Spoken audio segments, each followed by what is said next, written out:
Welcome to our channel. Today we are going to discuss about next part of parental nutrition. अब तक हमने देख लिया कि पेरेंटल न्यूट्रिशन होता क्या है, कौन कौन सी कंडीशंस के अंदर पेरेंटल न्यूट्रिशन से उसको एडमिनिस्टर किया जाता है। ठीक है, साथ के साथ हमने देखा कि पेरेंटल न्यूट्रिशन के कौन कौन से टाइप्स होते हैं, पार्शियल पेरेंटल न्यूट्रिशन है, टोटल पेरेंटल न्यूट्रिशन है, उनका क्या कंपोजिशंस होता है। ठीक है, वो सारा हमने अब तक देख लिया है। ठीक है, आज हम नेक्स्ट पढ़ते हैं, हमारा आज का टॉपिक स्टार्ट करते हैं।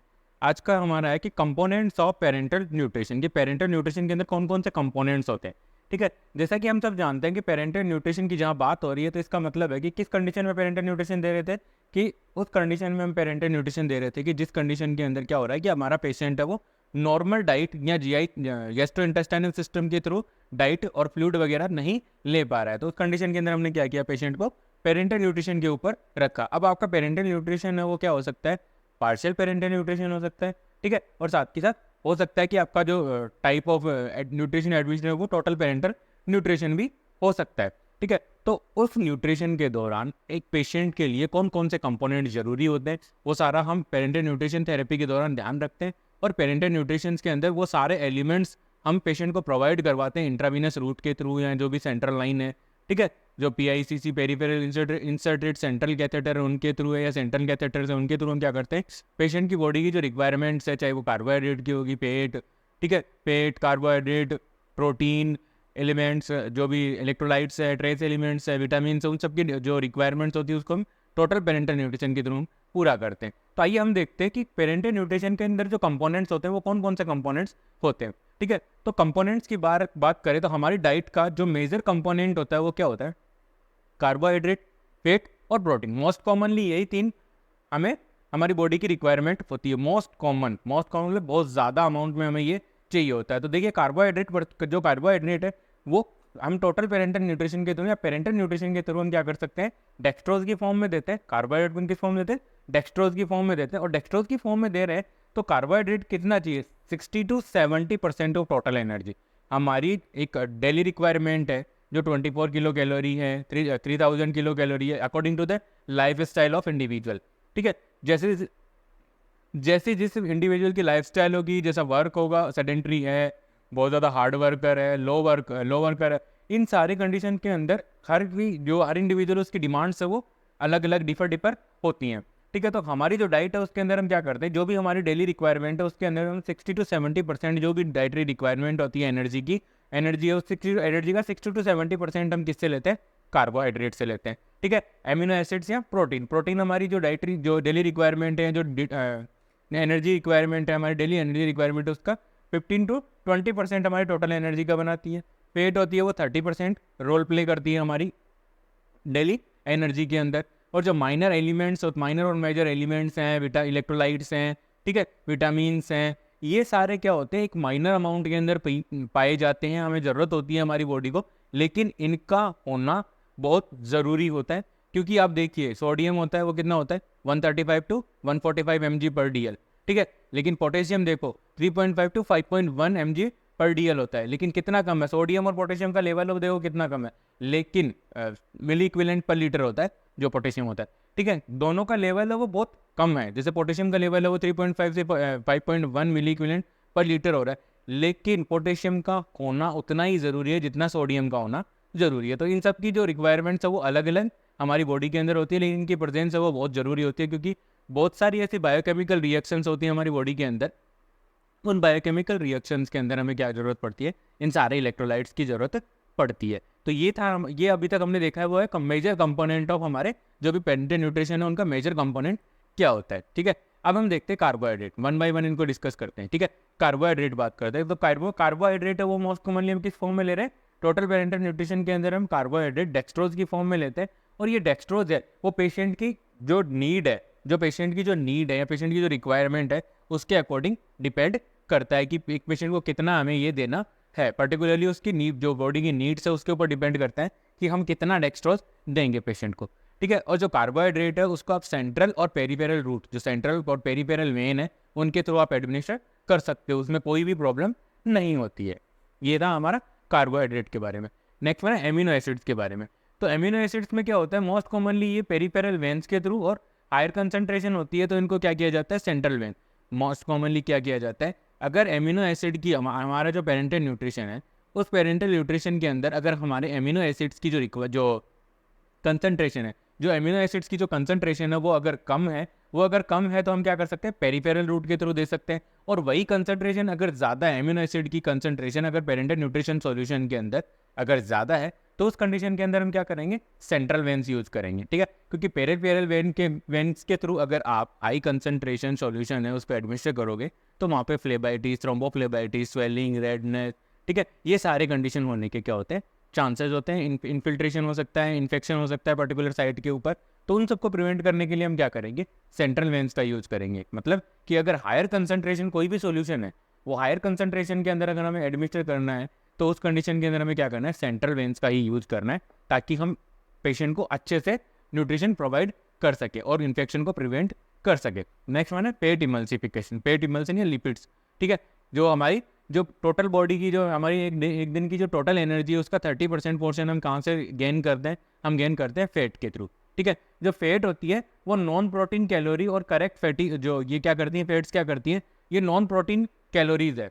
फैट क्या करती है, नॉन प्रोटीन कैलोरी प्रोवाइड करती है। मतलब अगर फैट है तो प्रोटीन का मेटाबॉलिज्म नहीं होगा, वो हमारी बॉडी बिल्डिंग के लिए काम में आती रहेगी। प्रोटीन से हमारी बॉडी एनर्जी नहीं बनाएगी, ठीक है। और क्या करती है, फैट क्या करती है, साथ के साथ जो फैटी एसिड्स होते हैं उनकी डिफिशियंसी को भी कंप्लीट करती है। कि कोई भी फैटी एसिड्स है उनकी जो डिफिशियंसी है उनको क्या कर सकती है, कंप्लीट करती है। और कंप्लीट करके जो पूरी बॉडी की जो रिक्वायरमेंट होती है फैट की, उसको कंप्लीट करती है, ठीक है।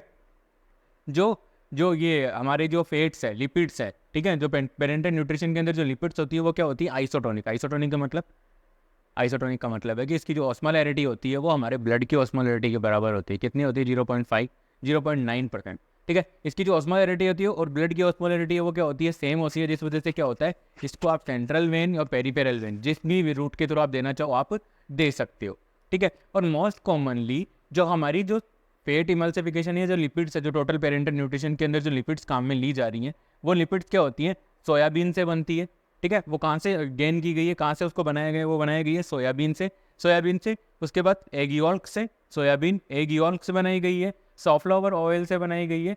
ये क्यों बनाई गई है, ताकि ये क्या करती है, इमल्शन प्रोवाइड करती हैं, ठीक है। ये क्या करती हैं, फैट्स होती हैं वो कहाँ से गेन की गई है, एग यॉल्क से करी गई है, ठीक है। साथ के साथ सोयाबीन से, सॉफ्लावर ऑयल से करी गई है। और ये क्या करती है, ये जो सारी चीज़ें हैं जहाँ से ये गेन किया गया, ये फैट को इमल्शन प्रोवाइड करती है, ठीक है। जो प्राइमरी कंपोनेंट्स होते हैं हमारे फैटी एसिड्स के, ठीक है, जो प्राइमरी कंपोनेंट्स हैं वो हमारे फैटी एसिड्स के वो कौन कौन से हैं, नोट कीजिएगा स्टूडेंट्स इसको।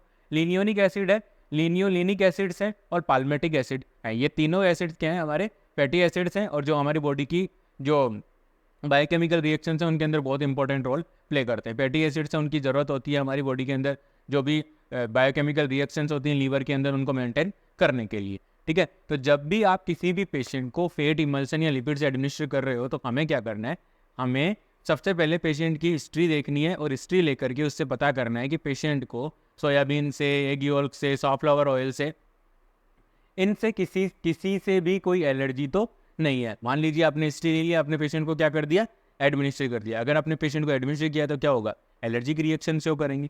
तो ये भी एक इंपॉर्टेंट पॉइंट है कि जब भी आप फैट इमल्सन या फैट देने जा रहे हो, तो आपको ये पता होना चाहिए कि ये फैट है वो कहाँ से ली गई है, और जहाँ भी जो भी सोर्स था जहाँ से भी आपने ये फैट है वो गेन की है, वो उस सोर्स से आपके पेशेंट को एलर्जी नहीं होनी चाहिए। नेक्स्ट वन है, ठीक है, देखिए नेक्स्ट वन है, नोट इंपॉर्टेंट है।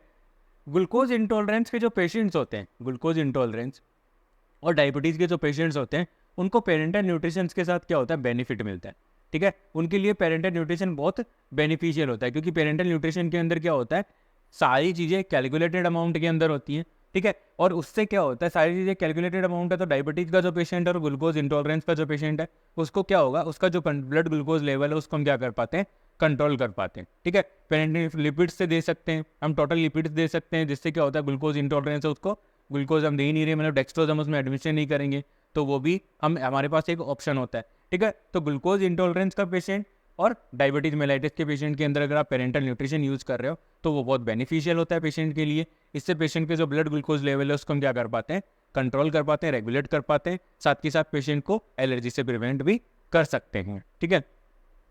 दूसरा पॉइंट ये कह रहा है, इंपॉर्टेंट पॉइंट है, इस स्लाइड पे जो भी दोनों पॉइंट्स है वो काफ़ी इंपॉर्टेंट है, प्लीज़ इनको नोट कीजिएगा। ठीक है।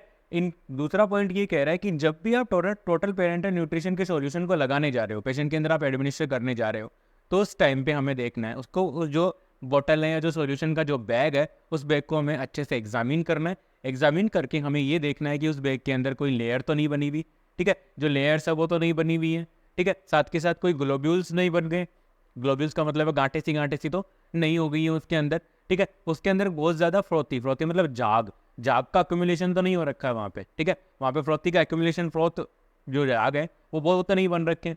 अगर ऐसा कुछ हो रहा है, ठीक है, अगर जाग बन रखे हैं, लेयर बन रखी है, ठीक है, ग्लोब्यूल्स बन रखे हैं, गांठे से हो रखी हैं, तो उस कंडीशन के अंदर हमें क्या करना है, हमें उस सॉल्यूशन को काम में नहीं लेना है और उस सॉल्यूशन को हमें रिटर्न टू फार्मेसी वालों को वापस दे देना है, जो भी हॉस्पिटल की फार्मेसी है वहाँ पे हमें वापस रिटर्न कर देना है और बैग को चेंज करवाना है, ठीक है, क्योंकि ये सारे क्या है, ये कंटामिनेशन के रिएक्शन के क्या है, इंडिकेशन है। मान लीजिए अगर ये सारी चीज़ें प्रेजेंट आपके सॉल्यूशन के अंदर, कब लेयर बनी हुई है, ठीक है, फैट के ग्लोब्यूल्स बने हुए हैं और साथ के साथ वहाँ पे फ्रोथी मतलब जाग का एक्यूमुलेशन हो रखा है आपके जो सॉल्यूशन का जो बैग है उसके अंदर, तो उस कंडीशन के अंदर क्या होगा, वो ये इंडिकेट कर रही है, ये तीनों चीज़ें क्या इंडिकेट कर रही है कि आपका जो सॉल्यूशन है वो ठीक नहीं है, या तो वो एक्सपायर हो चुका है या फिर उसके अंदर कंटामिनेशन का डेवलपमेंट हो चुका है। नर्सिंग कंसिडरेशन का यहाँ पे इंपॉर्टेंट ये है कि जब भी आप किसी पेशेंट को पेरेंटल न्यूट्रिशन दे रहे हो तो उस समय हमें क्या किन किन बातों का हमें ध्यान रखना है, ठीक है, एज ए नर्सिंग ऑफिसर हमारी कौन कौन सी रेस्पॉन्सिबिलिटीज़ होंगी, वो सारी चीज़ें हमें यहाँ पे नर्सिंग कंसिडरेशन के अंदर हम पढ़ेंगे। तो पहली हमारी जो नर्सिंग रेस्पॉन्सिबिलिटीज़ है वो ये कहती है कि जब भी आप किसी पेशेंट को फैट एडमिनिस्टर करते हो, फैट इमल्सिफिकेशन दे रहे हो, ठीक है, लिपिड्स एडमिनिस्टर कर रहे हो, तो उस लिपिड्स के साथ आपको क्या नहीं करना है, कोई भी एडिटिव का मतलब है कोई आपको मल्टीविटामिन नहीं मिलाना है, कोई मेडिसिन नहीं मिलानी है, उसके अंदर कुछ भी नहीं मिलाना है, ठीक है, उस सॉल्यूशन के अंदर हमें कुछ भी नहीं मिलाना है। अगर कुछ मिलाएंगे तो वो रिएक्ट कर सकता है पेशेंट को, तो उस कंडीशन को प्रिवेंट करने के लिए जब भी आप किसी पेशेंट को फैट इमल्सिफिकेशन दे रहे हो, फैट इमल्शन दे रहे हो, तो उस कंडीशन के अंदर हमें क्या करना है, उसके अंदर कोई भी एडिटिव्स है उसका यूज नहीं करना है, ठीक है। नेक्स्ट वन है, ये हमेशा वेल नोन है कि जो भी टोटल पेरेंटल न्यूट्रिशन का जो भी सॉल्यूशन हम पेशेंट के अंदर एडमिनिस्टर कर रहे हैं, तो उस सॉल्यूशन को हमें क्या करना है, जो भी डॉक्टर के द्वारा जो पर्टिकुलर प्रेस्क्राइब्ड रेट है, फ्लो रेट है, जो डॉक्टर ने प्रेस्क्राइब की है फ्लो रेट, उसी फ्लो रेट के साथ हमें क्या करना है, पेशेंट के अंदर उसको एडमिनिस्टर करना है, ठीक है। नेक्स्ट हमारा जो पॉइंट है वो ये कहता है कि जब भी हम किसी पेशेंट को फैट इमल्सिफिकेशन दे रहे हैं, तो उस कंडीशन के अंदर हम क्या करते हैं, नॉर्मली फिल्टर का यूज करते हैं। हमारा जो ट्यूबिंग्स होती हैं, आईवी ट्यूबिंग्स होती हैं, उनके अंदर क्या होता है, फिल्टर लगे हुए होते हैं, ताकि जो भी पर्टिकुलर सब्सटेंस है उनको क्या कर सकते हो, फिल्टर करके हमारे बॉडी के अंदर या पेशेंट की बॉडी के अंदर क्या कर सके, इन्फ्यूज़ कर सके। तो यहाँ पे हमें ध्यान रखना है कि जब भी हम किसी पेशेंट के लिए क्या कर रहे हैं, जब भी हम किसी पेशेंट को फैट इमल्सिफिकेशन एडमिनिस्टर कर रहे हैं, तो फैट इमल्सिफिकेशन क्या होते हैं, जो लार्ज साइज होते हैं, फैट की क्या होती है, साइज है वो काफ़ी लार्ज होती है। तो जब भी हम किसी पेशेंट को फैट इमल्सिफिकेशन एडमिनिस्टर कर रहे हैं, तो उस कंडीशन के अंदर हमें लार्ज पोर वाला, जिसके छेद है वो बड़े हो, ठीक है, लार्ज पोर वाला हमें फिल्टर यूज़ करना है। लार्ज पोर मतलब मिनिमम हमें 0.2 म्यू माइक्रोग्राम हमें यूज म्यू माइक्रोन का हमें क्या करना है, फिल्टर है उसको यूज़ करना है। नॉर्मली 1.2 म्यू माइक्रोन का फिल्टर है उसको यूज़ किया जाता है फैट इमल्सिफिकेशन के लिए। यहाँ पे इस पॉइंट में इतना ही हमें याद रखना है कि जब भी हम किसी पेशेंट को फैट इमल्सिफिकेशन एडमिनिस्टर कर रहे हैं, तो उस कंडीशन के अंदर हमें क्या करना है, पेशेंट के अंदर हमें जो भी आईवी ट्यूबिंग्स ले रहे हैं उनका जो फिल्टर है वो बड़ा, उसकी साइज़ बड़ी होनी चाहिए, क्योंकि फैट होती है वो क्या होती है, टू लार्ज, वो बहुत बड़ी होती है। फैट के जो कंपोनेंट्स होते हैं, फैट के जो ग्लोब्यूल्स होते हैं वो बहुत बड़े बड़े होते हैं, तो वो नॉर्मल आईवी सेट के जो फिल्टर होते हैं उससे नहीं फिल्टर हो पाते। इसीलिए हमें क्या करना होता है, एक लार्ज साइज का फिल्टर यूज करना होता है, ठीक है। मान लीजिए आपने क्या किया, पेशेंट को फ्लूइड स्टार्ट कर दिया, जो भी टोटल पेरेंटल न्यूट्रिशन का आपको फ्लूइड मिला था वो पर्टिकुलर फ्लूइड आपने क्या किया, पेशेंट के अंदर स्टार्ट कर दिया। अब उसको स्टार्ट करने के बाद हमें क्या करना है, हमें 30 मिनट का वेट करना है, हमें ऑब्जर्व करना है, स्लो रेट से देना है। स्टार्टिंग में जब आप किसी पेशेंट को फैट इमल्सिफिकेशन या टोटल पेरेंटल न्यूट्रिशन दे रहे हो, तो उस कंडीशन के अंदर हमें क्या करना है, पेशेंट को बहुत ही स्लो रेट के साथ, स्लो फ्लो रेट के साथ हमें पेशेंट के अंदर फ्लूइड्स को एडमिनिस्टर करना है और 30 मिनट तक पेशेंट को क्या करना है, हमें ऑब्जर्व करना है। अगर हमारे पेशेंट के अंदर कितनी देर ऑब्जर्व करना है, 30 मिनट तक, आधे घंटे तक हमें उसको ऑब्जर्व करना है। अगर हमारे पेशेंट के अंदर कोई भी रिएक्शंस होती हैं, तो हमारा सबसे पहले प्रायोरिटी क्या होगी, हमें सबसे पहले जो भी पर्टिकुलर सॉल्यूशन है उसको क्या करना है, स्टॉप करना है। उस सॉल्यूशन को स्टॉप करने के बाद हम क्या करेंगे, डॉक्टर को इमीडिएटली नोटिफाई कर देंगे। अब मान लीजिए एडवर्स रिएक्शन हो रहे हैं, तो एडवर्स रिएक्शन के कौन कौन से साइन एंड सिम्टम्स होंगे, आप पेशेंट को थोड़ी पता है, पेशेंट थोड़ी बोलेगा कि साहब मेरे को आपकी इस सॉल्यूशन से एडवर्स रिएक्शन हो रहा है, प्लीज़ आप इसको स्टॉप कर दीजिए। उसको पता ही नहीं है कौन सा एडवर्स रिएक्शन है। तो हमें क्या करना है, हमें ये भी नॉलेज होनी चाहिए, हमें ये भी पता होना चाहिए कि पेट इमल्सिफिकेशन या टोटल पेरेंटल न्यूट्रिशन आप दे रहे हो तो पेशेंट के अंदर कौन कौन से एडवर्स रिएक्शंस या कौन कौन से एडवर्स रिएक्शंस हो सकते हैं और उन एडवर्स रिएक्शंस के कौन कौन से साइन एंड सिम्टम्स होते हैं। तो पहले जो साइन एंड सिम्टम्स है एडवर्स रिएक्शन के वो देखिए, pain in chest and back.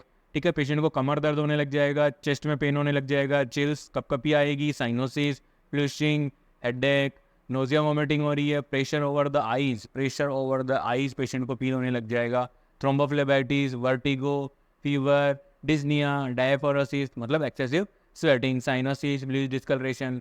ठीक है, अगर ये सारे साइन एंड सिम्टम्स आपको नजर आ रहे हैं, ठीक है, तो इसका मतलब क्या है, अगर ये सारे साइन एंड सिम्टम्स आपके पेशेंट के अंदर प्रेजेंट है, आपने फ्लूइड कनेक्ट किया, ये साइन एंड सिम्टम्स आने शुरू हो गए, फर्स्ट 30 मिनट के अंदर अंदर ये आने लग गए, तो हमें क्या करना है, इमीडिएटली जो भी सॉल्यूशन था टोटल पेरेंटल न्यूट्रिशन का, जो पेरेंटल न्यूट्रिशन का जो सॉल्यूशन था उससे हमें क्या करना है, स्टॉप करना है। और स्टॉप करने के बाद हमें क्या करना है, डॉक्टर को इमीडिएटली इन्फॉर्म करना है, ताकि जो पर्टिकुलर एडवर्स रिएक्शंस हैं उन एडवर्स रिएक्शंस को हम क्या कर सके, मैनेज कर सके।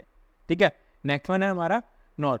इंपॉर्टेंट पॉइंट है कि जब मान लीजिए आपने किसी पेशेंट को फेट इमल्सिफिकेशन दिया, आपने किसी पेशेंट को क्या किया, फेट इमल्सिफिकेशन है उसको क्या कर दिया, एडमिनिस्टर कर दिया। अब आप फेट इमल्सिफिकेशन या फेट या लिपिड्स पेशेंट के अंदर इन्फ्यूज़ करने के बाद, ठीक है, इन्फ्यूज़ करने के 4 घंटे बाद आप लिपिड प्रोफाइल टेस्ट करवो। ठीक है, तब जाकर के आपको पेशेंट के अंदर क्या मिलेगी, पेशेंट की जो लिपिड प्रोफाइल है उसके अंदर चेंजेस देखने को मिलेंगे। यहाँ पे सीधी सी बात यही कहना चाह रहा है एग्जामिनर कि लिपिड जब आप पेशेंट को दे रहे हो तो लिपिड का जो सॉल्यूशन है उसको बंद करने के मतलब स्टॉप करने के या डिसकंटिन्यू करने के 4 घंटे बाद अगर आप लिपिड प्रोफाइल करवा रहे हो तो उस कंडीशन के अंदर क्या होगा, तब जाकर के आपको जो आपने जो लिपिड एडमिनिस्टर की थी उसका आपको इफेक्ट देखने को मिलेगा उस लिपिड प्रोफाइल के अंदर, या लिपिड के जो भी टेस्ट होते हैं उनके अंदर देखने को मिलेगा। इमीडिएटली हमें कोई रिएक्शन या कोई भी चेंजेस हमें पेशेंट की लिपिड प्रोफाइल में देखने को नहीं मिलेंगे। कब मिलेंगे, सॉल्यूशन स्टॉप करने के 4 घंटे बाद। मान लीजिए आपने 8 बजे किया तो आप 12, 12:30, 1 बजे जब टेस्ट करवाओगे तब जाकर के आपको देखने को ये मिलेगा। ठीक है, दूसरा पॉइंट ये कहता है कि फेट इमल्सिफिकेशन के अंदर क्या होता है, एग योल्क होता है। ठीक है, एग योल्क की फॉस्फोलिपिड्स होती है, एग योल्क की फॉस्फोलिपिड्स होती है, मतलब एग योल्क होता है। तो हमें पेशेंट की हिस्ट्री लेते टाइम ये ध्यान रखना है कि पेशेंट को एग से एलर्जी ना हो। अगर किसी पेशेंट को एग से एलर्जी है, ठीक है, एग से एलर्जी है, तो उस कंडीशन के अंदर हमें क्या करना है, पेशेंट के अंदर पेट इमल्सिफिकेशन उसको एडमिनिस्टर नहीं करना, उसके उसके लिए कोई भी alternative methods and according to doctor prescription हमें फॉलो करना है। मतलब एग योल्क की एलर्जी के बारे में हमें पेशेंट की एग योल्क की एलर्जी के बारे में हमें क्या होना चाहिए, नॉलेज होना चाहिए, हमें पता होना चाहिए कि हमारे पर्टिकुलर पेशेंट को एग योल्क से क्या है, एलर्जी है। ठीक है, तो उस कंडीशन के अंदर हम क्या नहीं करेंगे, पेशेंट के अंदर कभी भी फेट इमल्सिफिकेशन उसको एडमिनिस्टर नहीं करेंगे। नेक्स्ट वन है, ये तो थे मेजर कंपोनेंट। ठीक है, ये तो थे क्या थे, मेजर कंपोनेंट, और उन मेजर कंपोनेंट को हम क्या कर रहे हैं, एडमिनिस्टर कर रहे हैं। तो उस कंडीशन के अंदर हमें क्या करना है, पेशेंट की बॉडी के अकॉर्डिंग हम क्या करें, इनको एडमिनिस्टर कर रहे हैं, और पेशेंट की जो भी कौन कौन सी रिएक्शंस हो सकते हैं उनके बारे में हमने अब तक पढ़ लिया है। ठीक है, अगर किसी भी स्टूडेंट को कोई भी डाउट है, ठीक है, कल एक स्टूडेंट ने कमेंट किया था कि सर आपकी स्पीड है वो काफ़ी ज़्यादा फास्ट है, मैं उस स्पीड पे कंट्रोल करने की कोशिश कर रहा हूँ। मैं उन जो भी स्टूडेंट है, मेरे डियर स्टूडेंट है, उनको उनकी जो सजेशंस है उनको मैं कंसीडर कर रहा हूँ। ठीक है, आई होप आज कुछ बेटर मिले। ठीक है, आपको कोई भी कमी लगती है आप मुझे कमेंट सेक्शन में जरूर बताइए। ठीक है, और आप कौन सा टॉपिक मेरे से पढ़ना चाहते हैं, लेक्चर वीडियो लेना चाहते हैं, प्लीज़ मुझे कमेंट सेक्शन में जरूर बताइए। तो हम आगे बात करते हैं अदर कंपोनेंट। ठीक है, हमारी जो एनर्जी है, एक दिन की जो एनर्जी होती है वो डाइटरी सोर्स से पूरी हो रही है, और हमारा जो डाइटरी सोर्स है उसके अंदर हम मेजर क्या लेते हैं, फेट, प्रोटीन और कार्बोहाइड्रेट। कार्बोहाइड्रेट, फेट और प्रोटीन ये हमारे मेजर होते हैं, लेकिन उसके अंदर बहुत सारी और छोटी छोटी चीज़ें होती हैं जो हमारी बॉडी की रिक्वायरमेंट होती हैं।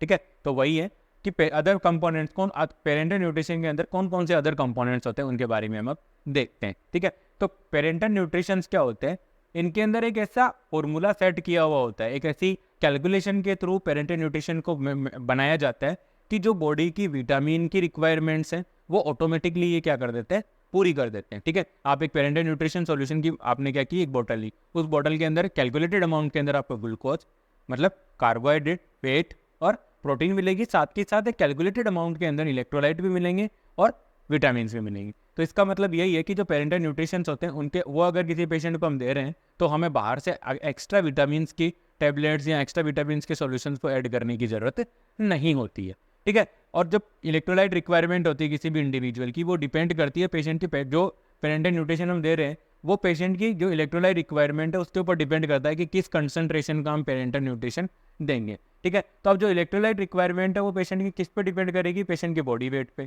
ठीक है। मान लीजिए पेशेंट है उसका बॉडी वेट ज़्यादा है तो उसको उसके लिए सोल्यूशन है वो ज़्यादा इलेक्ट्रोलाइट वाला या ज़्यादा बेटर सोल्यूशन हमें चूज करना पड़ेगा ताकि उसकी रिक्वायरमेंट्स है वो क्या हो सके, फुलफिल हो सके।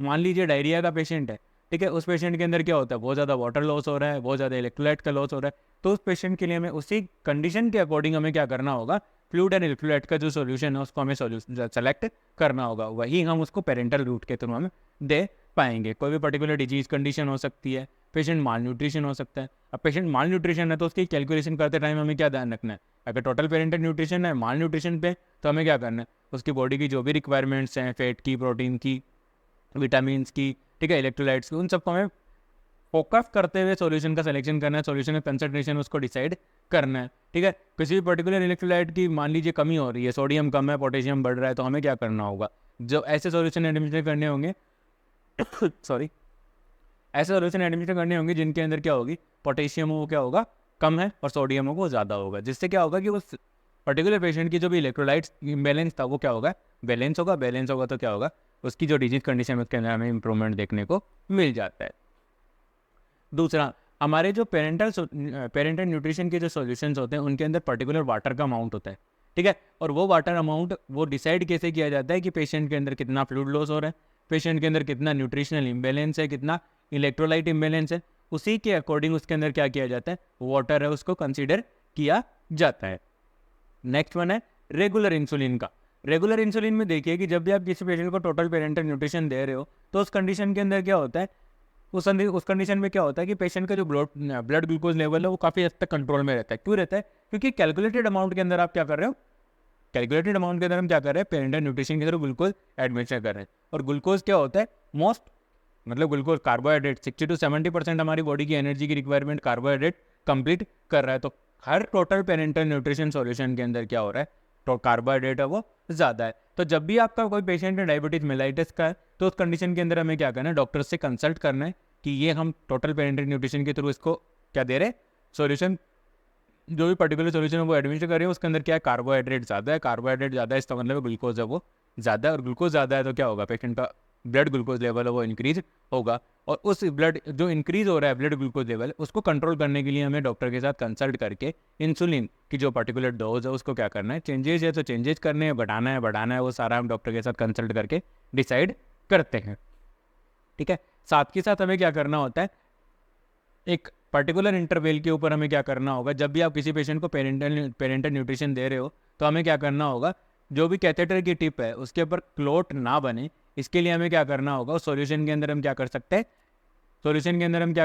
हिपेरिन ऐड कर सकते हैं। या हिपेरिन जो भी हिपेरिनाइज सीरीन्स के थ्रू हम क्या कर सकते हैं, जो भी हिपेरिन है उसको डायल्यूटेड हिपेरिन के अंदर हम क्या, डायल्यूटेड हिपेरिन से हम क्या कर सकते हैं, फ्लश कर सकते हैं। रेगुलर इंटरवल के ऊपर हम क्या करेंगे, फ्लश करेंगे, जिससे क्या होगा, जो भी कैथेटर है उसकी टिप के ऊपर कोई भी क्लोट है उसका एक्यूमुलेशन नहीं होगा, ठीक है। तो यहाँ पे वाटर का है तो पर्टिकुलर डिजीज कंडीशन के अंदर हम पेशेंट के अंदर जो भी वाटर की कमी है, ठीक है, उसके अकॉर्डिंग हम उसको फुलफिल करने के काम में रहते हैं। रेगुलर इंसुलिन का यहाँ पे यही है कि अगर पेशेंट टोटल पेरेंटल न्यूट्रिशन दे रहे हैं उसके अंदर कार्बोहाइड्रेट का अमाउंट ज़्यादा है तो उस कंडीशन के अंदर हमें क्या करना होगा, अगर हमारा पेशेंट डायबिटीज़ मेलाइटिस का है तो उस कंडीशन के अंदर में जो भी पर्टिकुलर पेशेंट है उसकी इंसुलिन की जो डोज है उसको हमें चेंजेज करने होंगे। साथ के साथ नेक्स्ट है हिपेरिन। हिपेरिन के बारे में यही है कि हमें क्या करना है, रेगुलर इंटरवल के ऊपर हमें क्या करना है, डायल्यूटेड हिपेरिन से क्या करना है, जो भी हमारा कैनुला है सेंट्रली इंसर्टेड होगा चाहे वो पेरिफेरल इंसर्टेड कैनुला होगा, उसके थ्रू हमें क्या करना है, जो फ्लश करना है, जिससे क्या होगा, कैथेटर की टिप के ऊपर आगे क्या नहीं बने, क्लोट्स ना बन पाए।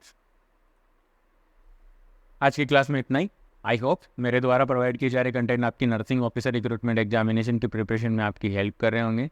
Please like share and subscribe. Thank you so much.